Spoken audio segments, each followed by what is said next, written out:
Que el Señor les bendiga en esta preciosa hora. Les saluda Pastora Isabel García de la Iglesia La Voz de Jehová en los Últimos Tiempos, ubicada en Boca del Monte. En este momento tengo el privilegio de compartir con ustedes una palabra de parte del Señor. Y quiero que vayamos al libro de Mateo, capítulo 11, verso 20 al 22, de la versión Nueva Traducción Viviente. Y dice así la palabra. Luego Jesús comenzó a denunciar a las ciudades en las que había hecho tantos milagros, porque no se habían arrepentido de sus pecados ni se habían vuelto a Dios. ¿Qué aflicción les espera Corazín y Betsaida?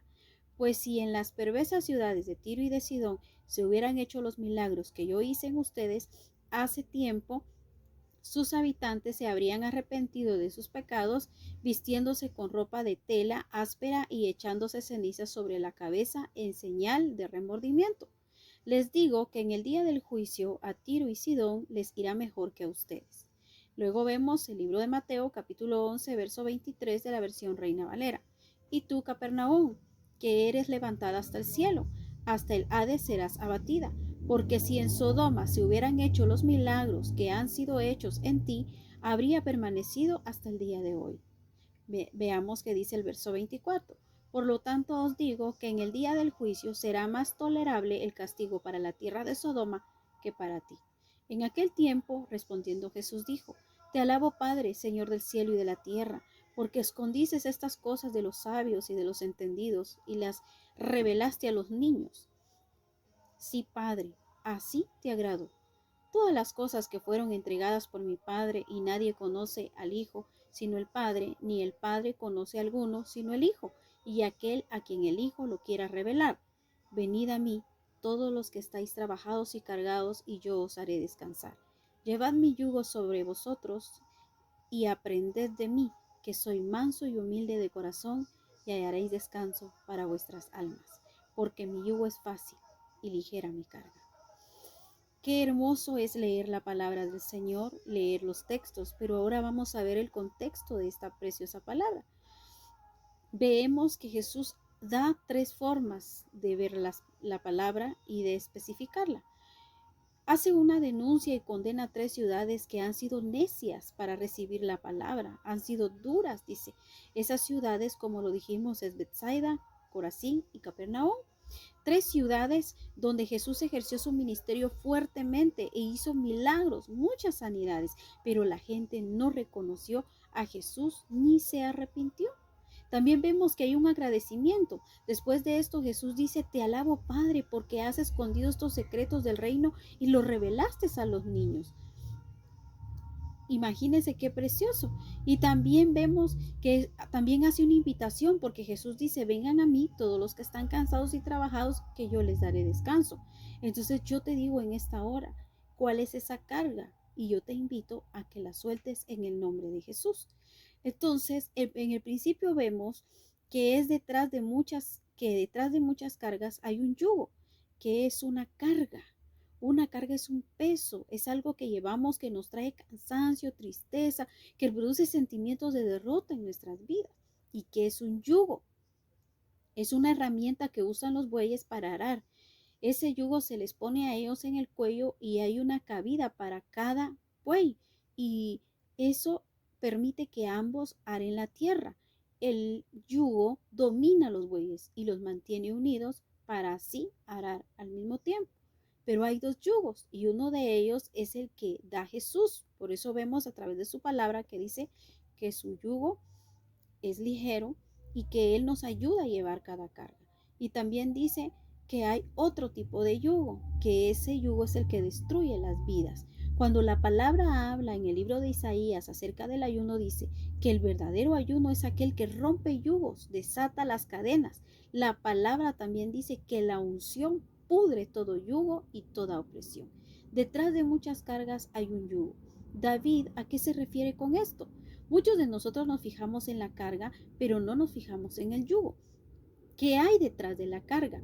Queremos entregarle al Señor las cargas que nos fastidian, que nos lastiman, que nos dan diferentes tipos de problemas y le pedimos a Dios que nos ayude por las circunstancias en las que estamos, en las cosas difíciles. con los hijos, con las deudas, con el prójimo, pero no queremos entregarle a Dios el yugo que está detrás de esa carga.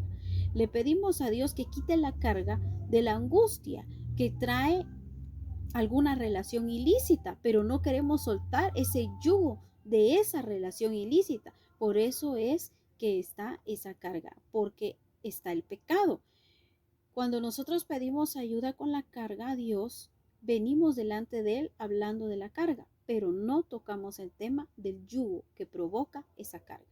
Le pedimos a Dios por cargas, pero no por los yugos. Le pedimos a Dios que nos quite la carga de la deuda, pero no queremos soltar el yugo del amor por el dinero que nos impide honrar a Dios primero. Entonces, ¿qué sucede? Venimos con problemas, pero no se sueltan esos yugos. La palabra de Dios dice, y el mismo Jesús nos dijo en su palabra, vengan a mí todos los que estáis cansados y trabajados, que yo los haré descansar. Pero también dice, aprended de mí, que soy manso y humilde de corazón. No es un asunto de que Dios te quite los problemas, es también un asunto de que Dios te llama para que sueltes el yugo que está detrás de cada carga. La pregunta aquí es, ¿identificas el yugo que está detrás de tu carga? En otras palabras, ¿identificamos el pecado que está produciendo esa carga?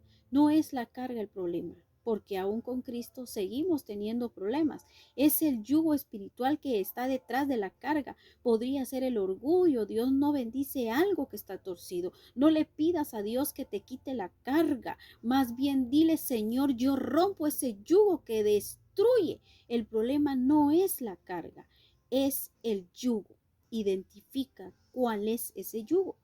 ¿Cuántas veces Dios con lo que quiere tratar es con lo que está detrás de la carga? Carga, yugo, orgullo, pecado, insistencia, desacuerdo con lo que Dios ya dijo. Cuando yo soy el Señor de mi propia vida, multiplicaré cargas que no tengo por qué llevar. Corazín, Betsaida y Capernaum. Y Jesús las compara nada más y nada menos, específicamente a Capernaum, la compara con Sodoma. En Sodoma había mucho pecado, perversidad, maldad. El pecado destruye. Y dice, venid los que están cansados y cargados. El contexto de esta palabra es un llamado a los que realmente hemos sido necios con la palabra de Dios, porque el pecado más fuerte, miremos el ejemplo de dos hombres en la Biblia que pecaron terriblemente delante de Dios, pero uno terminó destruido y el otro terminó en un lugar de honra. Por ejemplo, David se acostó con Betsabé, mandó a matar al marido de esta y escondió su pecado. Y Sansón se acostaba con las jóvenes. Pero ¿por qué Sansón terminó destruido y David terminó en un lugar de honra? Porque aparentemente el pecado de Sansón no tenía tan fuertes consecuencias como las de David. Aún así, Sansón fue necio, en cambio David se arrepintió. Por eso yo te digo en esta hora, no seas necio, no seamos necios. Los yugos que destruyen vienen por causa de la desobediencia. Hay cargas que Dios no nos ha puesto en nosotros. Hemos sido nosotros mismos los que hemos puesto esa carga y esa carga ha venido por la desobediencia, porque hay personas que están en desacuerdo con lo que Dios no quiere que nosotros hagamos. Debemos de obedecer a Dios. Entonces ellos quieren hacer su voluntad, pero no va a funcionar porque la última palabra la tiene Jehová de los ejércitos, el Dios todopoderoso, nuestro creador. Dios le dijo a Jonás, ve a Nínive y predica en Nínive, que se arrepienta, de lo contrario acabaré con esa ciudad.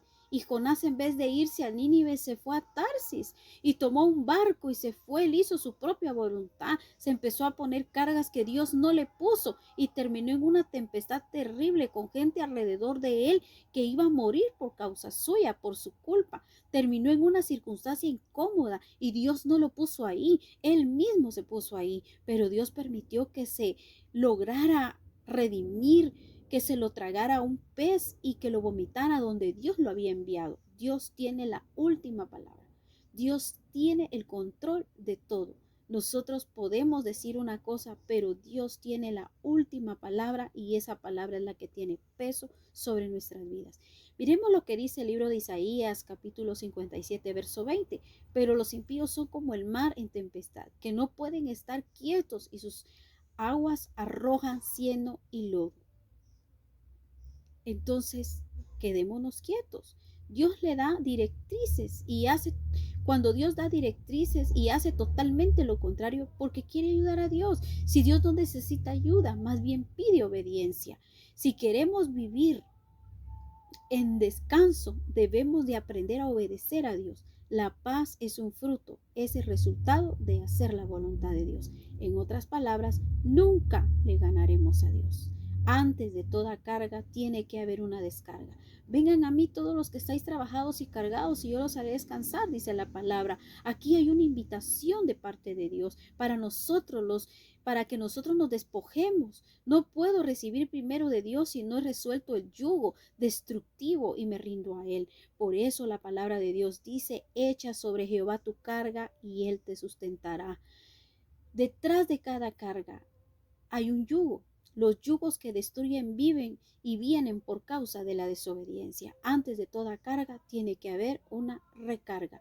3 acciones que debemos de tomar. Y lo vemos a través del libro de Mateo, que ya lo habíamos leído, 11:28 al 29, que dice que encontraremos descanso. Deberemos de encontrar ese descanso con todo nuestro corazón, confiar en el Señor y saber que Él es la guía de nuestra vida en obediencia a Él, pero sobre todo identificar en dónde está ese yugo que impide, ese yugo que hace que tropecemos, ese yugo que hace que nosotros dejemos de recibir lo que tenemos que recibir de parte de Dios. Y recordemos que todo yugo proviene de una desobediencia al Dios Todopoderoso que quiere lo bueno, agradable y perfecto para cada uno de nosotros. Que el Señor te bendiga.